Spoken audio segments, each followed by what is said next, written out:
دین اسلام کا، دین حق کا پیغام سننے کے لیے، جمعہ المبارک پڑھنے کے لیے حاضر ہیں، اور یہ اللہ کی توفیق ہی سے ممکن ہے۔ خالق کائنات اس حاضری کو ہماری بخشش و نجات کا ذریعہ بنا۔ آج کی گفتگو کا موضوع امام احمد رضا خان فاضل بریلوی رحمۃ اللہ تعالی علیہ ہے۔ خالق کائنات نے ہمیں کس قدر کتنے بڑے بڑے بزرگ، کتنے بڑے بڑے دلیر اور شیر اولیاء کاملین عطا فرمائے، لیکن آج ہماری قوم کو انڈین ایکٹرز کا پتہ ہے، فٹ بال اور ہاکی اور کرکٹ ٹیم کے ناموں کا پتہ ہے، اپنے بزرگوں کا اور اپنے محسنین کا نہیں پتہ۔ امام احمد رضا خان کون ہے؟ آج کی جوان نسل سے پوچھا جائے کہ بتاؤ امام احمد رضا خان کہاں پیدا ہوئے تھے، آپ کا سن ولادت کون سا ہے، سن وصال کون سا ہے، اور آپ کے والد ماجد کا نام کیا ہے، امام احمد رضا خان ہیں کون؟ تو آج کی جوان نسل کو اور جو دین سے دور ہیں شاید ان کو یہ علم نہ ہو۔ یہ ہماری بدقسمتی ہے۔ جو قومیں، یہ درس یاد رکھیے گا، جو قومیں اپنے معاشروں کو بھول جاتی ہیں وہ قومیں مر جاتی ہیں۔ وہ قومیں ہمیشہ مر جاتی ہیں جو اپنے معاشروں کو، اپنے محسنین کو بھول جاتے ہیں، اور وہ قومیں ہمیشہ زندہ رہتی ہیں جو اپنے معاشروں کا نام زندہ رکھتی ہیں۔ اعلیٰ حضرت امام احمد رضا خان کے بر صغیر میں وہ بزرگ پیدا ہوئے جو ہمارے محسن ہیں، جنہوں نے ہمیں عشق مصطفیٰ کا تحفہ دیا، جنہوں نے ہمارے عقائد و نظریات کو سنبھال کر، محفوظ کر کے ہمارے باپ دادا تک پہنچایا۔ اعلیٰ حضرت امام اہل سنت مجدد دین و ملت پروانہ شمع رسالت امام احمد رضا خان رحمۃ اللہ تعالی علیہ 1856 ہجری، اپنا 1856 کو پیدا ہوئے۔ کہاں پہ؟ بریلی شریف میں، 1856 عیسوی آپ بریلی شریف کے اندر پیدا ہوئے، اور آپ کے خاندان کے جو لوگ تھے یہ بڑے بڑے اپنا عہدوں پر فائز تھے اور ذمہ دار تھے، اور خالق کائنات نے مالی اسباب سے بہت نوازا تھا۔ 4 سال کی عمر میں امام احمد رضا خان نے نازلہ قرآن پڑھ لیا، پورا قرآن الحمد سے لے کر بالناس تک۔ وقت کے مجدد اور وقت کے امام احمد رضا خان نے صرف 4 سال کی عمر میں نازلہ قرآن پڑھ لیا۔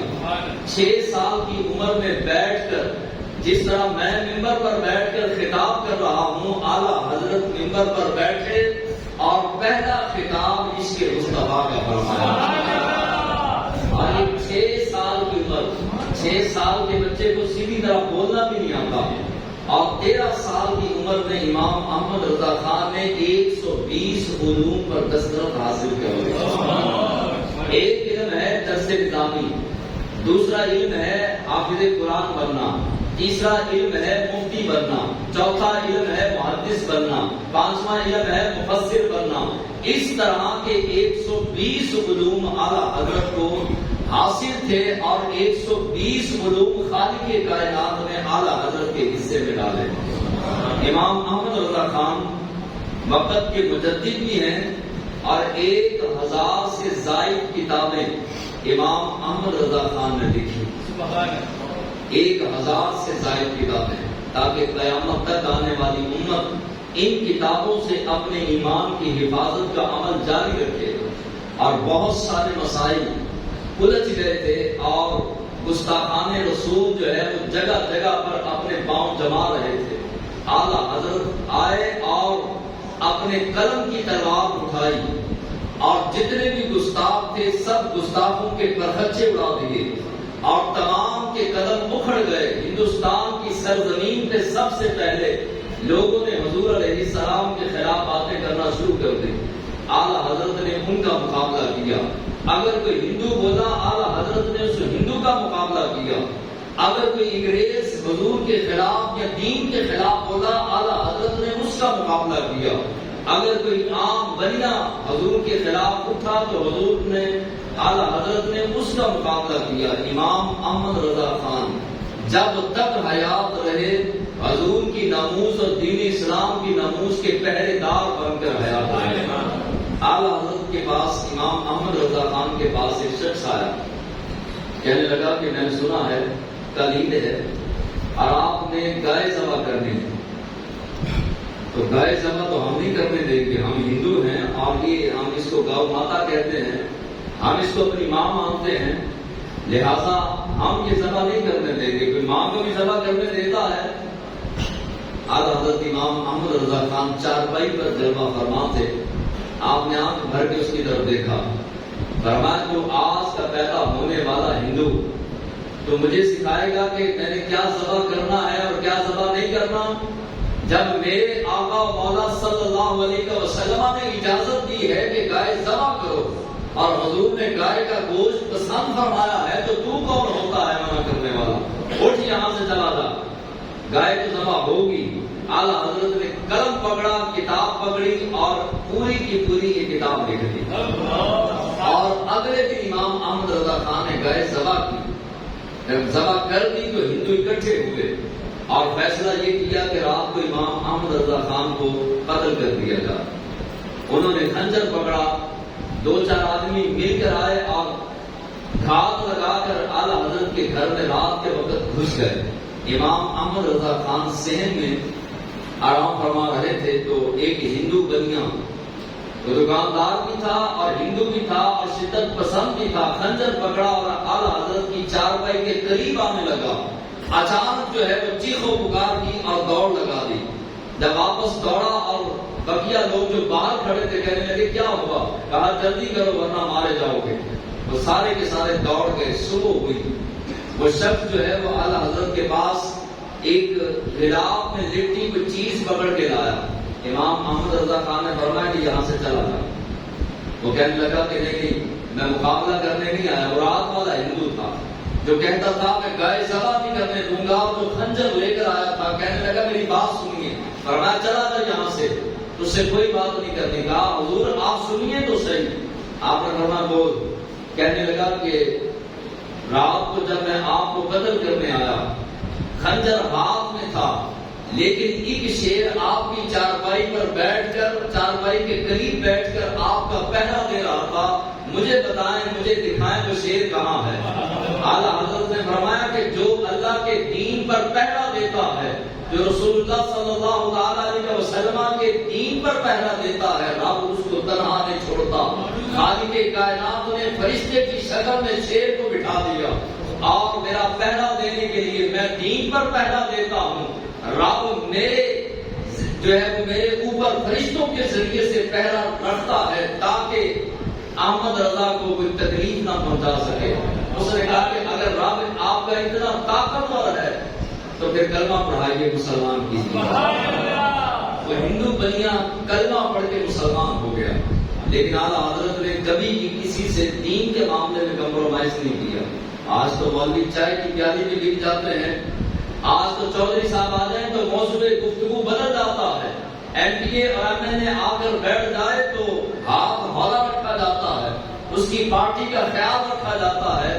نانا دین حق وہ ہے کہ حق کی بات وقت کا بادشاہ بھی سامنے بیٹھا ہو اور وہ ہو ظالم، غوث اعظم کی بارگاہ میں آئے اور آ کے کہے کہ میں آپ کو ولی تب مانوں گا جب آپ مجھے سیب کھلائیں۔ سیب کا موسم نہیں تھا، کہنے لگا کہ آپ مجھے سیب کھلائیں تو پھر میں آپ کو اللہ کا ولی مانوں۔ آج بھی کئی لوگ داتا صاحب کے دربار پر جا کے کہتے ہیں کہ آپ میرا یہ کام کریں یا یہ کھلائیں، مجھے چھوٹے گوشت والی بریانی کھلائیں تو میں آپ کو اللہ کا ولی مانوں۔ یہ شرطیں تو جاہلیت کی ہیں، یہ تو جاہلوں والی جو ہے وہ شرطیں ہیں، بلکہ یہ ہونا چاہیے حضور میں آیا ہوں آپ کے قدموں میں، مزہ تب آئے کہ آپ مجھے اپنا دیدار کروائیں۔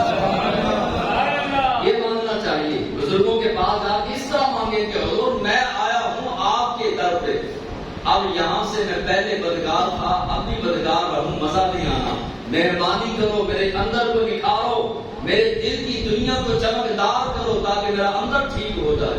لیکن ہم تو بریانیاں اور کھیرے کھانے کے لیے ولیوں کو آزماتے ہیں کہ مجھے یہ دے دیں اور میرا یہ کام ہو جائے تو پھر میں ولی، تو نہ مان، رب مان رہا ہے، الا ان اولیاء اللہ لا خوف علیہم ولا هم یحزنون، جس کو رب مان رہا ہے، کسی بندے کے ماننے سے ولیوں کی ذات پر، ولیوں کی شخصیت پہ کوئی فرق نہیں پڑتا۔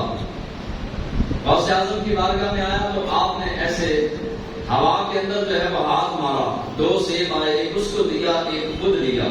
خود کاٹا تو خوشبودار اور میٹھا تھا، اس نے کاٹا تو کیڑا پڑا ہوا اور بدبودار تھا، گلا ہوا تھا۔ اس نے کہا حضور دونوں سیب غیب سے آئے، ایک میں نے کھایا، ایک آپ نے کھایا، لیکن میرے والا بدبودار اور آپ والا خوشبودار، میرے والا کڑوا، آپ والا میٹھا، وجہ کیا ہے؟ فرمایا اچھی چیز بھی اگر کسی ظالم کے ہاتھ آ جائے، بادشاہ ہے سامنے، گاؤں بیٹھا ہے بادشاہ، اور وقت کا بادشاہ تھا اور انتہائی ظالم تھا، اگر اس کی کوئی بےعزتی کرتا تو سرگرم کروا دیتا، لیکن غوث اعظم رضی اللہ تعالی عنہ آپ نے فرمایا وہ سیب تھا خوشبودار، مگر ظالم کے ہاتھ پر آنے کے بعد وہ کڑوا بن چکا تھا۔ بدبودار آدمی کے ہاتھ میں خوشبودار چیز بھی آئے تو وہ بدبودار بن جاتی ہے۔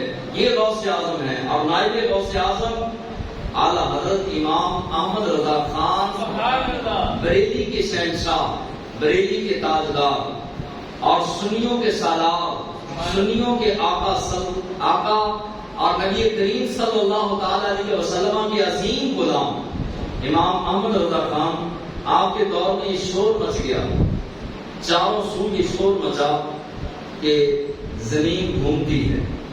سائنسدانوں نے کتابیں لکھنا شروع کر دی اور سائنسدانوں کے جو پٹھو مولوی ہوتے ہیں انہوں نے ممبروں پر بیٹھ کر کہنا شروع کر دیا کہ زمین گھومتی ہے۔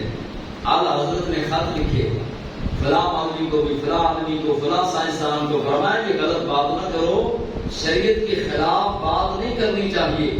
زمین گھومتی نہیں، زمین ساکن ہے، ایک جگہ پہ ٹھہری ہے۔ اور آپ نے دلیل دی بخاری شریف کی، فرمایا کہ اللہ کے حبیب علیہ السلام نے فرمایا، محبوب خدا صلی اللہ تعالی علیہ وسلم نے فرمایا کہ خالق کائنات نے زمین کو پیدا کیا، زمین کے اندر حرکت پیدا ہوئی تو رب نے پہاڑوں کو پیدا کر کے پہاڑوں کی میخیں ٹھونک دی۔ جس طرح کیل ٹھونکے جاتے ہیں اس طرح پہاڑوں کی میخیں ٹھوک کر خالق کائنات نے زمین کو کھڑا کر دیا، زمین کو ساکن کر دیا۔ جب رب کے محبوب فرماتے ہیں، میرے آقا مولا فرماتے ہیں زمین نہیں گھومتی، میں سائنسدانوں کی مانوں یا اپنے مصطفیٰ کریم کی مانوں؟ لہذا میں نے تو مانی ہے رسول اللہ کی، رسول اللہ نے فرما دیا کہ زمین نہیں گھومتی، زمین ساکن ہے۔ تو لاکھ سائنس روتی رہے اور سائنسدان جو مرضی بکواس کرتے رہے، میں مانوں گا یا رب کی مانوں گا یا رب کے محبوب کی مانوں گا۔ اب جو ہے وہ آپ نے جب قلم اٹھایا تو 500 دلائل دیے اعلیٰ حضرت نے کہ زمین نہیں گھومتی، 500 دلیلیں دی، 500 دلائل دے کر پوری موٹی کتاب لکھ دی کہ زمین ساکن ہے۔ اس کتاب کا نام بھی یہ رکھ دیا کہ زمین ساکن ہے، زمین ٹھہری ہے۔ سائنسدان ساری دنیا کے مل کر کہیں، لیکن اعلیٰ حضرت نے 500 دلائل جو دیے وہ سائنسدانوں کے پاس پہنچے۔ کسی سائنسدان کے اندر جرأت نہیں ہوئی کہ آ کے وقت کے امام احمد رضا خان سے بات کر سکے کہ حضور آپ کی یہ دلیل غلط ہے، بلکہ 500 کے 500 دلائل جو تھے سائنسدانوں کے پاس پہنچے تو سائنسدان خاموش ہو گئے اور کہنے لگے کہ اب تو ہمیں اپنے اوپر بھی شک آنے لگا ہے۔ احمد رضا کی یہ دلیل دیکھ کر اور یہ دلیلیں پڑھ کے اب ہمیں اپنی سائنس پہ شک آنے لگا ہے۔ اور آج کا مسلمان ہر جو ہے وہ چیز کو سائنسی اعتبار کے اندر اور سائنسی زاویے میں بولتا ہے۔ سائنس کو ماننے میں کوئی حرج نہیں، لیکن اتنی سائنس مانیے کہ جو شریعت کے دائرے میں ہے۔